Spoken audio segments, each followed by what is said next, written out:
Hello everyone, welcome back to our channel. Friends అందరూ బాగున్నారని కోరుకుంటున్నా. ఫ్రెండ్స్ నేనైతే ఒక 20-25 డేస్ తర్వాత ఈరోజు ఒక బుకింగ్కి అయితే వెళ్తున్నానండి. నేను ఏంటో మరి పొద్దున్న లేచిన కానీ వర్షం ఎలాగోలా బండ్లోకి స్టార్ట్ చేసుకున్నాను. నెక్స్ట్ వెళ్ళే దారిలో ఇంకా వాళ్ళని పికప్ చేసుకోలేదు. పికప్ చేసుకుందామని వెళ్ళే దారిలోనే పెద్ద చెట్టు పడిపోయింది. ఎలా తీయాలో ఏంటో చూడండి. ఇప్పుడైతే నేను ఒక్కనే ఉన్నాయి. అది ఈ బండి వస్తే మనం వెళ్ళడానికి అయితే కుదిరిద్ది. చూద్దాం, ఆయన తొక్కితే మనకి కంఫర్ట్గా ఉంది. వెళ్ళిపోద్దిగా మనోడైతే ఏం రెస్పాన్స్ కాలే, వెళ్ళిద్ది వెళ్ళదని సైడ్ ఏమో తొక్కించుకొని వెళ్ళిపోవటమే. ఏందో మరి పరిస్థితి. ఫ్రెండ్స్ లాగించుకునేది వచ్చేసిన ఏం లేదులే కానీ సైడ్ మొత్తం ఎర్జీస్ కదండి, మట్టి ఇదేముంది కుంగిపోయింది అనుకో టైరు, అందులో జ్వరపడిందంటే తీయడానికి కూడా ఎవరు రారు. ఈ వర్షంలో కొంచెం ఎవరన్నా హెల్ప్ చేయండి అన్న, కొంచెం వెహికల్ నెడదామన్నా ముందుకు కూడా ఎవరు నెట్టరు. కొంచెం ఆచి చూసి అడిగేయాలి మనమే. ఎటు సైడ్ చూసినా వర్షమే ఫుల్గా పట్టింది చూడండి. మా సైడ్ అయితే గోదావరిలో వచ్చి చాలా ఇబ్బంది పడుతున్నారు చాలామంది. ఇల్లులు అయితే అన్ఎక్స్పెక్టెడ్గా కొట్టుకొని పోయినాయి ఉన్నాయండి. ఒక్కొక్కరికి అసలు ఎన్ని వేలు డబ్బులు లాసు, అసలు ఉన్న బలంగా బయటకు వెళ్ళిపోయారు జనాలు. ఎవరు కూడా ఇంట్లో నుంచి ఒక్క సామాను కూడా తీసుకోలేదు. ఇక్కడ ఒక ప్రాజెక్ట్ ఉంటుందండి, ఆ ప్రాజెక్ట్ కట్టదిగిపోయింది. ఆ కట్టదిగిపోవడం వల్ల అసలు అన్ఎక్స్పెక్టెడ్గా ఒక 1 అవర్లోనే వాటర్ వచ్చేసినాయండి. అందరూ ప్రాణ నష్టం అయితే ఏమి జరగలేదు, కానీ ఆస్తి నష్టం అయితే చాలా జరిగింది మా లొకేషన్లో. ఇప్పుడు అదే భయం, ఈ రూట్లో మనం కిరాయికి ఎక్కడికి వెళ్ళాలన్నా ఆ చెట్లు పట్టడం, లేదంటే వర్షానికి కొంచెం ఇబ్బంది కావటం, వాగులు వాక్కడం, ఇలాంటివి కొంచెం భయం అవుతుంది. కానీ ఏం చేస్తామండి, మనకి ఈఎంఐలు ఉన్నాయి. ఎన్ని రోజులు ఇంట్లో కూర్చొని ఉంటాం, ఈఎంఐలు కట్టుకోవాలిగా, తప్పదు వెళ్ళిపోవాలి. స్కూల్స్ కూడా మనకైతే హాలిడేస్ ఇచ్చేశారు. కస్టమర్స్ని పికప్ చేసుకునే విలేజ్ వచ్చేసి నెక్స్ట్ కనపడేదండి. ఇక్కడ నుంచి ఫ్రంట్కి ఆంధ్ర, బ్యాక్ సైడ్ అయితే తెలంగాణ. మనం అయితే ఇక్కడ నుంచి పికప్ చేసుకొని తీసుకుని వెళ్ళాలి. కాకినాడ దగ్గర సోరారం అనే ఒక విలేజ్ ఉందండి, అక్కడ ఆదిత్య యూనివర్సిటీ కాలేజ్ ఉందంట. అక్కడ వరకు అయితే మనం వెళ్ళాలి.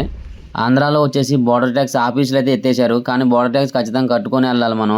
దానికోసం అని ఇక్కడ చూడండి చిన్న మినీ మీ సేవ అయితే పెట్టారు. అక్కడైతే మనం కట్టించుకుంటారు, కానీ 100 రూపీస్ ఎక్స్ట్రా ఛార్జ్ చేస్తారు. బోర్డర్ ట్యాక్స్ కట్టాలంటే మనకు రికార్డ్ మొత్తం ఫోర్స్ లో ఉండాలండి. ఇన్సూరెన్స్ కాపీ కూడా ఇక్కడైతే చూపించాలి. ఈ ఆన్లైన్ సెంటర్ వచ్చేసి నేనున్న లొకేషన్ నుంచి 13 కిలోమీటర్ల డిస్టెన్స్ లో ఉంటుందండి. ఇంత దగ్గరలో ఉన్నా నేనైతే ఇక్కడికి రావడం ఫస్ట్ టైం. నేను ఎప్పుడు కూడా ఫోన్ పే ద్వారా మనీ వీళ్ళకి సెండ్ చేస్తానండి. వాట్సాప్ లో వీళ్ళైతే నాకు బోర్డర్ ట్యాక్స్ PDF రూపంలో పంపించేస్తారు. నేనే కదండి, మీరు ఎవరైనా కూడా ఫోన్ పే ద్వారా కట్టుకోవచ్చు. కానీ ఫస్ట్ టైం ఒకసారి వాళ్ళ దగ్గర కట్టి ఉండాలి. వాళ్ళకి నెక్స్ట్ టైం నుంచి మీరు కాల్ చేస్తే మీరు ఏ స్టేట్ లో ఉన్నా కానీ వాళ్ళైతే బోర్డర్ ట్యాక్స్ కట్టి మీకు PDF పంపుతారు. మీరు అమౌంట్ అయితే వాళ్ళకి సెండ్ చేయాలి. హైవేలో వచ్చేసి మమ్మల్ని అయితే డైవర్షన్ చేంజ్ చేశారండి, కింది నుంచి వెళ్ళమన్నారు. ఏంటి అనుకున్నాం, ఇక్కడ చూడండి లారీ అయితే మొత్తం రోడ్డుకి అడ్డంగా పడిపోయింది, పెద్ద లారీ. జస్ట్ ఇప్పుడు పడ్డదో మరి ఒక 1 అవర్ క్రితం పడ్డట్టుండదు. ఇండికేటర్లు కూడా ఏం ఆపలేదు దానికోసం అని చెప్పేసి మమ్మల్ని డైవర్షన్ చేంజ్ చేశారు. ఇదే హైవే పై 2 కిలోమీటర్స్ ముందుకు రాగానే ఇక్కడ చూడండి ఒక లైలాండ్కి అయితే లోడ్తో వెళ్తున్న లైలాండ్కి యాక్సిల్ ఊడిపోయినట్టు ఉందండి. టైర్ మొత్తం బయటకు ఊడిపోయి వెళ్ళిపోయింది.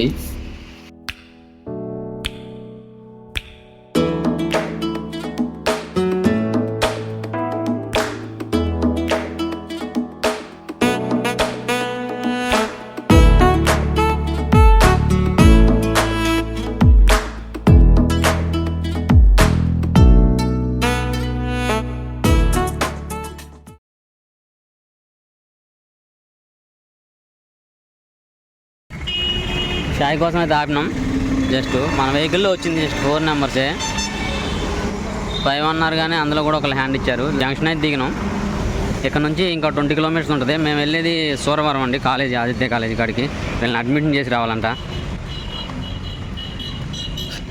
బండి మొత్తం బురద అయిపోయింది. తప్పదు మనకి, వర్షాకాలం కదా. ఇంకా వర్షం రావడం వల్ల కొంచెం క్లీన్గా ఉంది, లేకపోతే ఇంకా డస్ట్ ఉండే మనకి.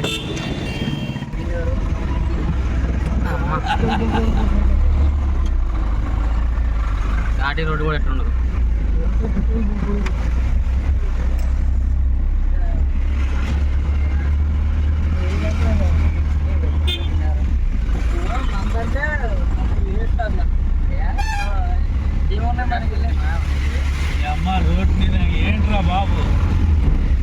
ఫ్రెండ్స్ నేనైతే సూరవరం రీచ్ అయ్యండి. సూరవరం ఆదిత్య కాలేజీకి జాయిన్ చేయడానికి ఒక 2 నెంబర్స్ వచ్చారు. వాళ్ళ తోడు పేరెంట్స్ ఒక 3 నెంబర్స్ వచ్చారు.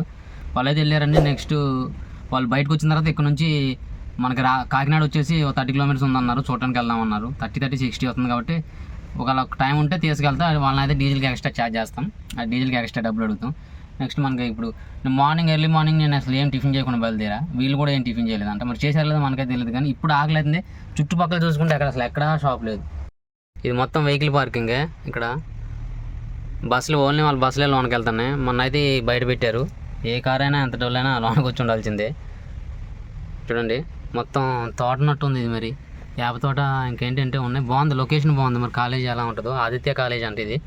ఇందులో ఈ కాలేజీ చుట్టుపక్కల వాళ్ళు ఎవరు తెలిసిన వాళ్ళు ఉంటే మనకి కామెంట్ చేయండి. మన వెహికల్ అయితే బయటే పార్క్ చేశా. అక్కడ చూడండి వాళ్ళు ఎన్ని ఇబ్బందులు పడుతున్నారు ఆ కారు కోసం. స్టార్ట్ అయింది ఇందాక నుంచి అసలు నేను వీడియో చేయలేదు కానీ తీస్తే బాగుండే, ఎందుకని చెప్పేసి బయటే ఉంచా. ఇది ఎంట్రన్స్ కాలేజీ. ఇక్కడ నుంచి అయితే ఆల్ బస్సులు ట్రాన్స్పోర్ట్, మన వెహికల్స్ అన్ని బయట పెట్టాలి. దాని తర్వాత విఐపీ వెహికల్ వచ్చినా కానీ ఇక్కడ పార్కింగ్లోనే ఆగాలంట. టైం వచ్చేసి ఇప్పుడు 1 అవుతుంది. ఏం 1 దాటినట్టుంది. 1:40 అవుతుంది. 1:40 వరకు అంటే పొద్దున మనం టిఫిన్ కూడా చేయకుండా వచ్చాను నేను. ఇంకా వీళ్ళు ఎప్పుడైద్దో ఇంకో 1 అవర్, నాకు తెలిసి 2 అవర్స్ కూడా పట్టవచ్చు. ఎందుకంటే ఆ హాస్టల్లో క్యాంపస్ ఏమైనా చూసుకొని రావాలి కదా. ఈ పక్కన చాయ్ కొట్టుండి చాయ్ దాకా ఒక బిస్కెట్ తిన్నాం కానీ టిఫిన్ చేసినంత ఉత్తమం ఏం లేదు. మనం టిఫిన్ కూడా చేయలేదు, ఆకలి అవుతుంది. ఇప్పుడు నువ్వు ఎక్కడైనా ఎత్తుకోవడానికి కూడా ఇటు 5 కిలోమీటర్లు ఇటు 5 కిలోమీటర్ల డిస్టెన్స్ వరకు వెళ్ళాలంట. హోటల్ కూడా నేను వెళ్ళిన కాడ రెస్టారెంట్ ఉంది కానీ అది వేస్ట్, ఓపెన్ చేయలేదు, క్లోజ్ చేసి. ఫ్రెండ్స్ వీళ్ళ వర్క్ కంప్లీట్ అయిపోయి బయటకు అయితే వచ్చేసారు. మేము ఒక 10 కిలోమీటర్లు వచ్చిన తర్వాత ఒక రెస్టారెంట్ ఉందండి. ఇప్పుడు టైం వచ్చేసి 3 అవుతుంది. ఈ రెస్టారెంట్లో అయితే తిన్నాక కూర్చున్నాం. మన వాళ్ళందరూ చికెన్ బిర్యానీ తీసుకున్నారు, మనం అయితే వెజ్ బిర్యానీ తీసుకున్నాం. వెజ్ బిర్యానీ స్పెషల్ ఏంటంటే వీళ్ళు సూప్ కూడా ఇవ్వరంట. మేము అడిగిన నా రైస్ మొత్తం అయిపోయిన తర్వాత వీళ్ళైతే సూప్ పట్టుకొచ్చి ఇచ్చారు. ఫ్రెండ్స్ నేనైతే రైస్ మొత్తం తినలేకపోయాను, నా ఫ్రెండ్ కూర్చున్న పర్సన్ కూడా తినలేకపోయానండి. అతను చికెన్ బిర్యానీ నా రైస్ 2 కలిపి అయితే ప్యాక్ చేయించాం. ఎందుకంటే దారిలో ఎవరికైనా ఇవ్వచ్చు అని చెప్పేసి, అక్కడ వదిలేసిన వేస్ట్కి పడేస్తారు కదండి, అందుకే ప్యాక్ చేసి పట్టుకొని వచ్చాం.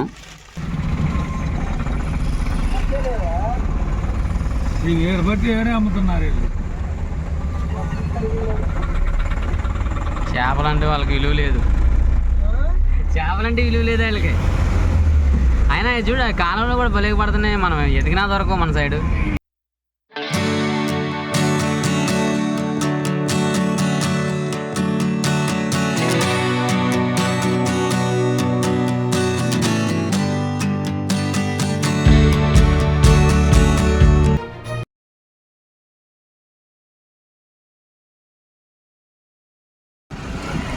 రైట్ సైడ్ అయితే మనకి లైట్ పోయినట్టు ఉంది, ఐ లైట్, అదే కన్ను టైప్లో వైట్ కలర్ది.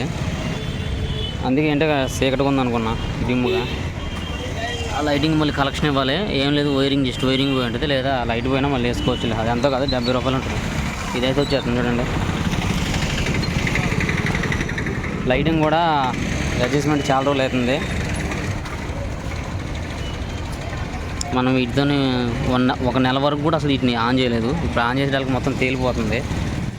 ఫ్రెండ్స్ నేనైతే మన ప్యాసింజర్ని అయితే దింపేశానండి. వాళ్ళైతే వాళ్ళ లొకేషన్లో డ్రాప్ చేసి రిటర్న్ అయ్యాను. ఇది చూడండి, వర్షం పొద్దున్న నుంచి నాన్ స్టాప్గా పడి జస్ట్ ఇప్పుడే ఆగింది. పొద్దున్న నుంచి కాదు 3 రోజుల నుంచి కూడా వర్షమే అండి నాన్ స్టాప్గా. ఈ రోడ్డు కూడా సైడ్ అటు ఇటు కట్ అయిపోయింది. గప్పునే దాన్ని వెహికల్ వచ్చినప్పుడు దిగాలన్నా భయం అవుతుంది. ఎందుకంటే వాటర్ ఫ్లోటింగ్కి మట్టి మొత్తం కొట్టుకుపోయింది. ఇది ఒక కట్ట టైప్లో ఉంటుంది ఈ రోడ్డు అంతా కూడా. చూడండి ఇక్కడ ఈ రాళ్ళు పెట్టారు కదా, ఈ టైప్లో మొత్తం రోడ్డు అంతా కొట్టకపోయినట్టు. జస్ట్ అది జరిగిపోయినట్టు మనం ఏం లేదు, ఇంకా జారిపోద్ది. ఇక్కడ కూడా చూడండి ఏ టైప్లోనే రాళ్ళు పెట్టారు. ఇగో ఈ ఊరోళ్ళు మంచి పని చేశారు, రాళ్ళు పెట్టి సొన్న వేశారు. లేకపోతే నైట్ ఏముందని కప్పుకు వెళ్ళేటప్పుడు మనం అందులో టర్నింగ్ కదా తిప్పేస్తాను సడన్గా. ఫ్రెండ్స్ చూడండి, నేను కిరాయికి వెళ్ళి వచ్చేటప్పుడు కొంచెం ఇబ్బందిగా వచ్చింది బండి. వెళ్ళేటప్పుడు ఫాస్ట్గా వెళ్ళా, అయితే ఒక 2 డేస్ బట్టి కొంచెం మనకైతే పికప్ తగ్గింది. స్లో పికప్లో వెళ్తుంది బండి. లాస్ట్ టైం నేను టర్బో పైప్ పగిలింది కదా, అది కొత్తదే ఇప్పించాను, మళ్ళీ కంప్లైంట్ రాదనుకున్నా. ఈరోజు వచ్చేటప్పుడు అయితే మరీ స్లో వచ్చింది. అసలు ఎంత మొద్దుకు వచ్చిందంటే అంత మొద్దుకు వచ్చింది. 5 నెంబర్స్ కూడా బండి రన్నింగ్ లేకపోయింది. ఇంటికి వచ్చిన తర్వాత ఎందుకని మంచిదని చెప్పేసి రేపు వేరే బుకింగ్ ఉందని చెప్పేసి కంప్లీట్ చెక్ చేసుకుందాం అని చెప్పేసి బానెట్ తీసి సీట్ తీశాను. అక్కడ ఒక ఎయిర్ పైప్ ఉంది, ఆ పైప్ అయితే హీట్ వల్ల కరిగిపోయి పగిలిపోయింది.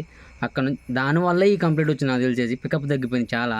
అయితే నేను రన్నింగ్లో ఏం చెప్పుకున్నానంటే పికప్ తగ్గిపోయిందని, మనం కంప్లీట్ ఏం తెలియకుండా. ఎందుకంటే ఇంటికి వచ్చిన తర్వాత ఇప్పుడు చిన్నగా ఓపెన్ చేసి చూశాను, ఆ పైప్ పగిలిపోయింది. చూపిస్తా చూడండి ఏ పైప్ పగిలిందో. ఇక్కడ లోనికి ఉంటుంది, నేనైతే మొత్తం బీకాను. ఇక్కడ ఈ పైప్ కనబడుతుంది చూడండి, ఈ పైప్ పగిలిపోయింది. దీనివల్ల నాకు పికప్ మొత్తం తగ్గిపోయింది. ఇప్పుడు ఆ పైప్ ఎంత దూరం ఉందో, అది ఏ పైపు మనం ఇప్పి చూడాలి. అర్థమవుతూనే ఉంది, కనపడుతూనే ఉంది. ఫుల్ హీట్ ఉంది, ఎక్కడ పట్టుకున్నా కానీ కాలిపోతుంది. ఇప్పుడే నేను దీన్ని రిమూవ్ తీశాను. ఆ పైపు టర్బో పైపు, అది కామన్ అనమాట. ఇంకా అది అవి పగులుతూనే ఉంటాయి. కనుక మీకు నచ్చినట్లయితే లైక్ చేయండి, షేర్ చేయండి. అప్డేట్స్ కోసం సబ్స్క్రైబ్ చేసుకుని పక్కన ఉన్న బెల్ ఐకాన్ సింబల్ని ప్రెస్ చేయండి. జై హింద్.